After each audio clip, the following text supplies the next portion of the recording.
31 question है कि निम्न विकल्पों में से कौन सा विकल्प अष्टचाप के कवियों से संबंधित सही विकल्प है। तो पहला है निर्गुण ब्रह्म के उपासक थे, कृष्ण भक्त थे, सूफी कवि थे, राम भक्त थे। तो अष्टचाप के कवियों से संबंधित सही विकल्प क्या है। तो ये कृष्ण भक्त थे। अष्टचाप के सभी कवि जो थे कृष्ण भक्त थे। अष्टचाप की स्थापना अगर देखें तो वर्ष 1565 ईस्वी में वल्लभाचार्य के पुत्र गोस्वामी विठल नाथ ने 4 अपने तथा 4 वल्लभाचार्य के शिष्यों को मिलाकर कि कुंभनदास प्रथम अष्टचापी कवि थे।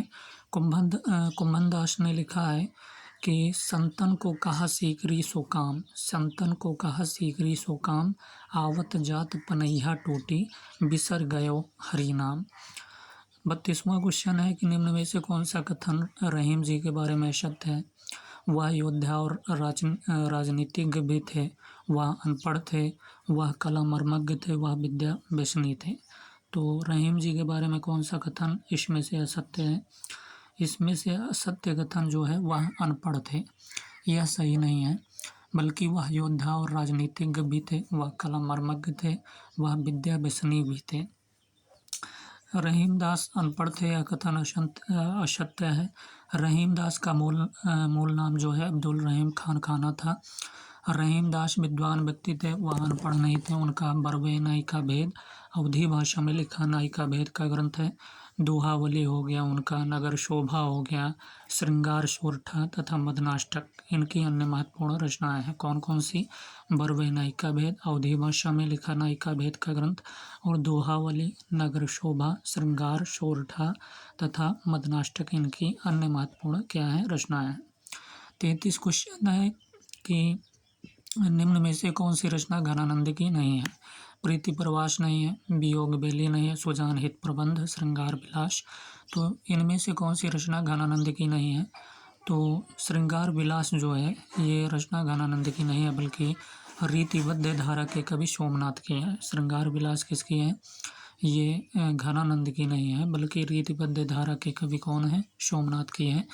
बल्कि घनानंद के प्रीति प्रवास है और वियोगी बेली है, सुजान हित प्रबंध है, ये सभी घनानंद के हैं। कौन कौन से। प्रीति प्रवास, वियोग बेली और सुजान हित प्रबंध है।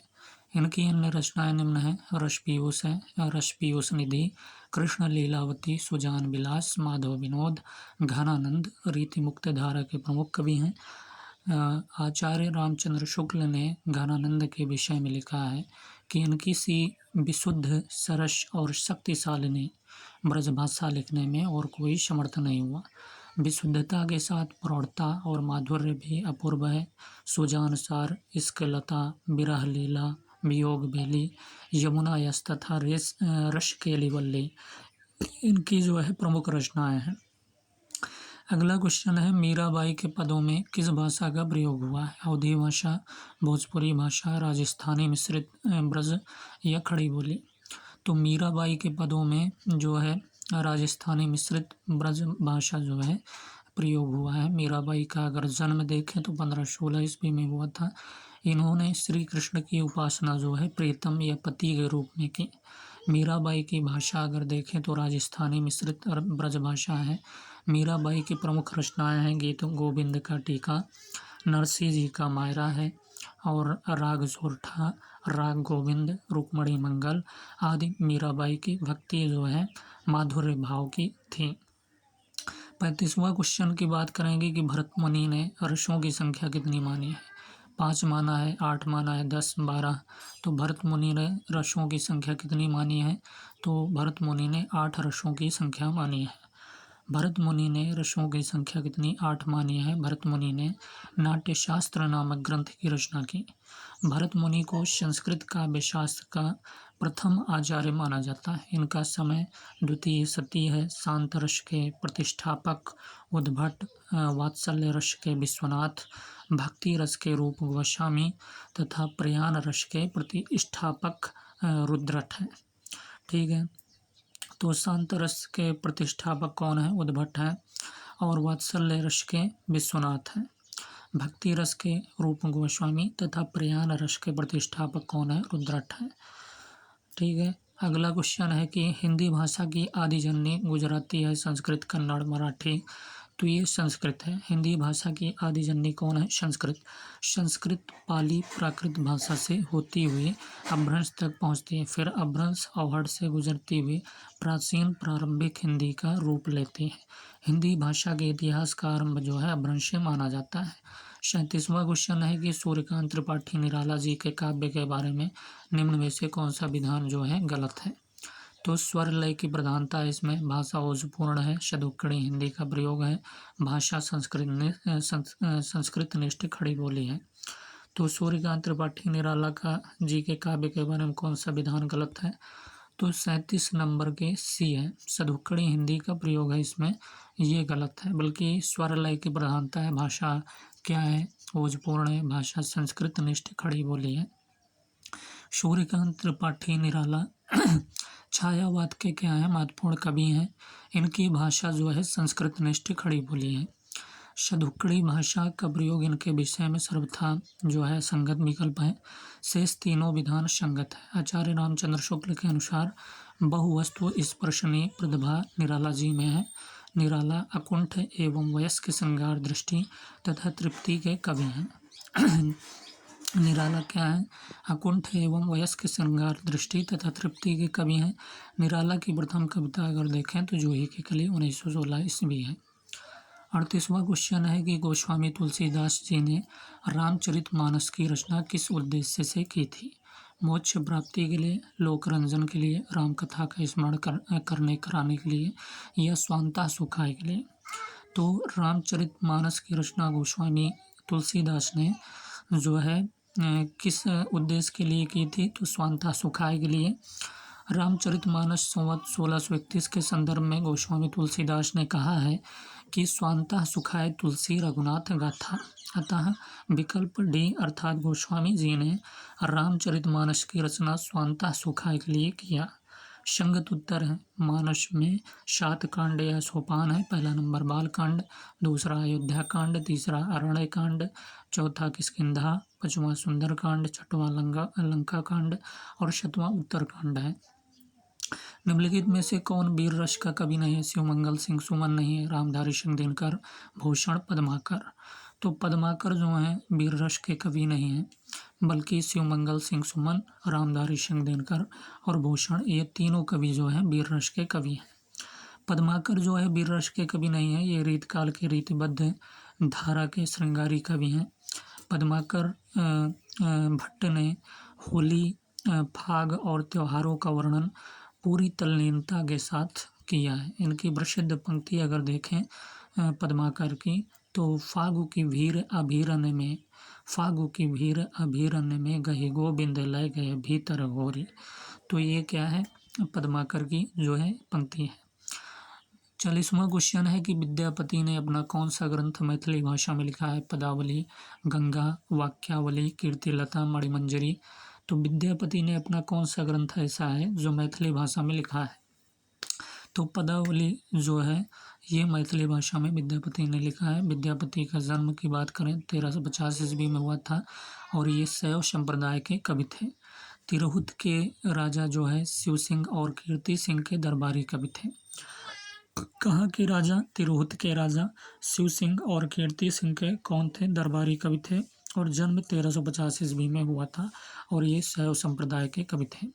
इन्होंने संस्कृत, अवहट्ट तथा मैथिली भाषा में रचनाएं की। इनकी पदावली जो है मैथिली भाषा की कृति है। कीर्तिलता हो गया, कीर्ति पताका अवहट्ट की तथा गंगा वाक्यावली पुरुष परीक्षा संस्कृत की रचनाएं हैं। कौन सी? कीर्तिलता, कीर्ति पताका अवहट्ट की हैं तथा गंगा वाक्यावली पुरुष परीक्षा संस्कृत की रचनाएं हैं। 41वां क्वेश्चन है कि हिंदी शब्द मूलतः क्या है? भोजपुरी है, फारसी है, मगही या बुंदेली। तो हिंदी शब्द मूलतः जो है फारसी का है। हिंदी शब्द क्या है? मूलतः फारसी का है। हिंदी जो है व्याकरण की दृष्टि से विशेषण है। हिंदू शब्द फारसी है, जो संस्कृत शब्द सिंधु का फारसी रूपांतरण है। संस्कृत के सिंधु का ईरानी में हिंदू हो गया, जो सिंधु नदी के आसपास के प्रदेश के अर्थ में प्रयुक्त हुआ। हिंदू शब्द में विशेषणार्थक प्रत्यय इक जोड़ने से हिंदी एक शब्द बना है, जिसका अर्थ है हिंद का। कालांतर में का लुप्त हो जाने से हिंदी शब्द बना। 42वां शब्द क्वेश्चन है कि भूमिका मौखिक भाषा की आत्मा को शरीर प्रदान करने जैसी है, भाव या लिपि या पूर्वी या घोष। तो इसमें से कौन सा है? लिपि की भूमिका जो है मौखिक भाषा की आत्मा को शरीर प्रदान करने जैसी है। लिपि की भूमिका क्या है? मौखिक भाषा की आत्मा को शरीर प्रदान करने जैसी है। पंडित कामता प्रसाद गुरु के अनुसार लिखित भाषा में मूल ध्वनियों के लिए जो चिन्ह मान लिए गए हैं वह वर्ण कहलाते हैं, पर जिस रूप में ये लिखे जाते हैं उसे लिपि कहते हैं। 43 क्वेश्चन है कि उपभाषाओं के अंतर्गत हिंदी में कितनी बोलियां आती हैं? 15, 14, 18, 17। तो उपभाषाओं के अंतर्गत हिंदी में 17 बोलियां आती हैं। हिंदी क्षेत्र की समस्त बोलियों को 5 वर्गों में बांटा गया है। इन वर्गों को उपभाषा कहा जाता है। इन उपभाषाओं के अंतर्गत अगर देखें तो हिंदी की 17 बोलियां आती हैं, जिसमें कोरवी आती है, हरियाणवी आती है, भोजपुरी आती है, मगही, मैथिली, ब्रजभाषा, बुंदेली, कन्नौजी, मारवाड़ी, जयपुरी, मेवाती, मालवी, कुमाऊनी, गढ़वाली, अवधी, बघेली, छत्तीसगढ़ी आदि। 44 क्वेश्चन है कि इसमें से संधि विच्छेद हमें बताना है पितराज्ञा का। पित धन आज्ञा पहला है कि पितृधन आज्ञा, या पितृधन ज्ञा, या पितृधन आज्ञा। तो कौन सा सही है? बी सही है कि पितृधन ज्ञा बराबर पितराज्ञा। पितृधन ज्ञा बराबर क्या होगा? पितराज्ञा। पितराज्ञा का सही संधि भेद क्या है? पितृधन आज्ञा होगा। यह यण संधि का उदाहरण है। उदाहरण देखें, अतिधन आवश्यक तो अत्यावश्यक होगा। अनुधन आय बराबर अनुवय होगा। अगला जो है विलोम शब्द है, और विलोम शब्द बताना है हमें इनमें से। तो बंधन का बांधना होगा, या ताजा होगा, या फांस होगा, या मुक्ति होगा। तो बंधन का मुक्ति होगा। सही जवाब क्या है? बंधन का मुक्ति। अगर बंधन का मुक्ति होगा, ताजा का बाशी होगा, बांधना का खोलना होगा। 46वां क्वेश्चन की बात करेंगे तो वर्ण संकेतों की सहायता से भाव विचार की अभिव्यक्ति है। वर्ण संकेतों की सहायता से भाव विचार की अभिव्यक्ति क्या है? अर्थ है, भाव है, लिपि है, अक्षर है। तो वर्ण संकेतों की सहायता से भाव विचार की अभिव्यक्ति क्या है? लिपि है। वर्ण संकेतों की सहायता से भाव विचार की अभिव्यक्ति लिपि कहलाती है। ध्वनियों को लिखने के लिए जिन चिन्हों का प्रयोग किया जाता है वह लिपि कहलाती है। क्या बताया कि ध्वनियों को लिखने के लिए जिन चिन्हों का प्रयोग किया जाता है वह क्या कहलाती है? लिपि कहलाती है। देवनागरी लिपि लिखी जाती है दाईं से बाईं ओर, या बाईं से दाईं ओर, ऊपर से नीचे की ओर, या नीचे से ऊपर की ओर। तो बायां से दाईं ओर जो है देवनागरी लिपि लिखी जाती है, बायां से बाईं से दाईं ओर। देवनागरी लिपि क्या है? बाईं से दाईं ओर लिखी जाती है। देवनागरी लिपि का विकास अगर देखें तो ब्राह्मी लिपि से हुआ। देवनागरी लिपि के आधुनिक रूप का विकास 9वीं शताब्दी में हुआ। देवनागरी लिपि जो है आक्षरिक है।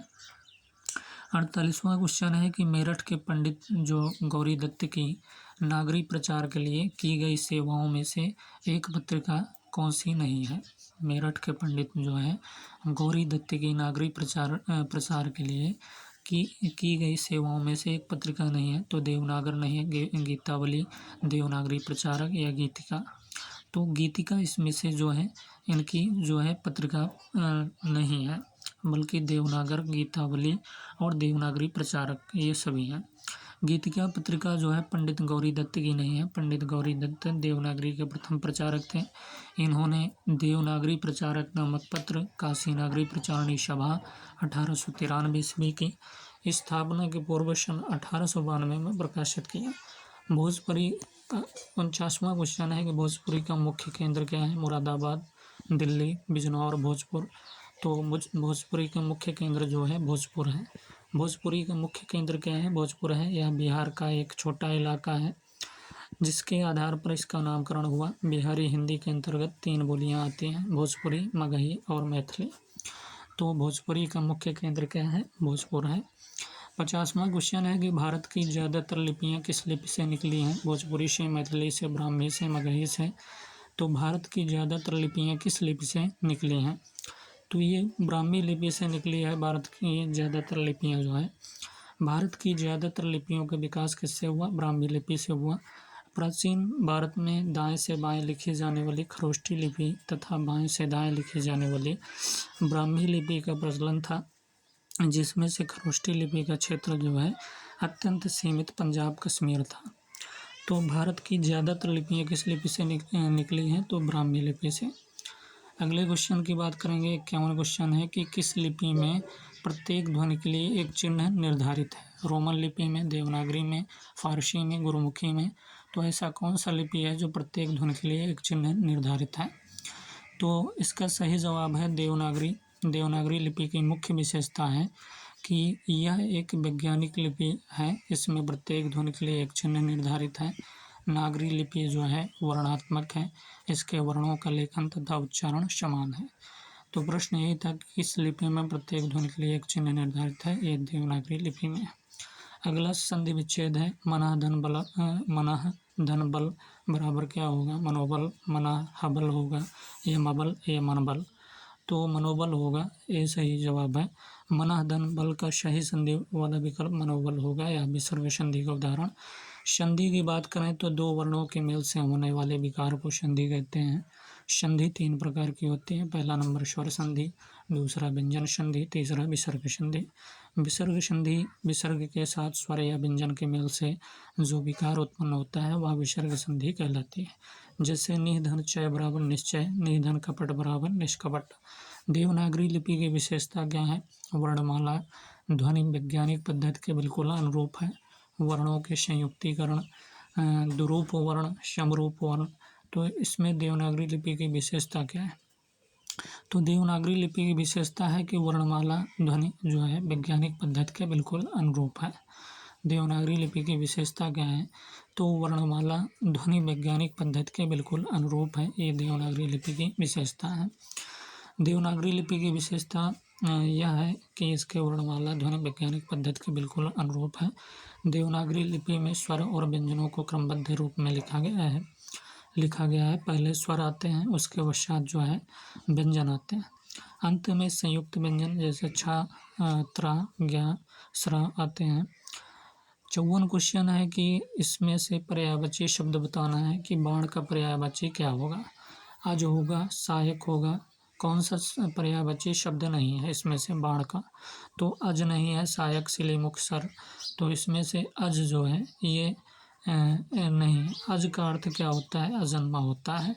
अगर बाण की पर्यायवाची देखें तो सहायक भी होता है, सिलीमुख भी होता है, सर होता है। ये तीनों जो है बाण के पर्यायवाची हैं, सहायक, सिलीमुख, सर। बाण के पर्यायवाची शेष तीनों सहायक, सिलीमुख, सर बाण के पर्यायवाची शब्द हैं। इनके अन्य अगर पर्यायवाची शब्द देखें तो तीर होगा इसका, ईसु होगा, नाराज होगा, विसिक होगा, आशुग आदि ये सभी किसके हैं? बाण के पर्यायवाची हैं। 55 क्वेश्चन है कि खड़ी बोली का एक नाम यह भी है। मराठी है, कौरवी है, गुजराती, भोजपुरी। तो कौरवी जो बोली है ये खड़ी बोली का एक नाम यह भी है। खड़ी बोली का एक अन्य नाम कौरवी भी है। यह नाम जो है राहुल संकृत्यायन का दिया है। खड़ी बोली सौरसेनी अपभ्रंश की उपभाषा पश्चिमी हिंदी की प्रमुख बोली है और हरियाणवी, दक्कनी, ब्रजभाषा, बुंदेली तथा कन्नौजी पश्चिमी हिंदी की अन्य बोलियाँ। 56 क्वेश्चन है कि अवधी भाषा का मुख्य केंद्र क्या है? मेरठ है, आगरा है, मथुरा, अयोध्या, अवध। तो अयोध्या, अवध जो है अवधी भाषा का मुख्य केंद्र है। अवधी भाषा का मुख्य केंद्र क्या है? अयोध्या का अवध है। अवधी, बघेली, छत्तीसगढ़ी, अर्धमागधी अपभ्रंश की पूर्वी हिंदी उपभाषा की बोलियाँ हैं।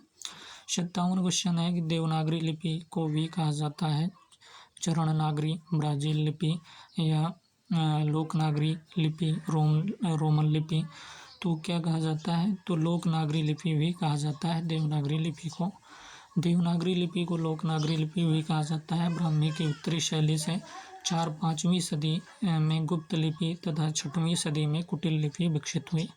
इसी कुटिल लिपि से 9वीं सदी के लगभग नागरी के प्राचीन रूप का विकास हुआ। देवनागरी लिपि का सर्वप्रथम प्रयोग अगर देखें तो गुजरात के राजा जयभट्ट 7-8वीं सदी ईस्वी के एक शिलालेख में हुआ। 58 क्वेश्चन की बात करेंगे कि विभाषा का क्षेत्र क्या है? से अधिक विस्तृत होता है उपभाषा, लिपि, बोली, भाषा।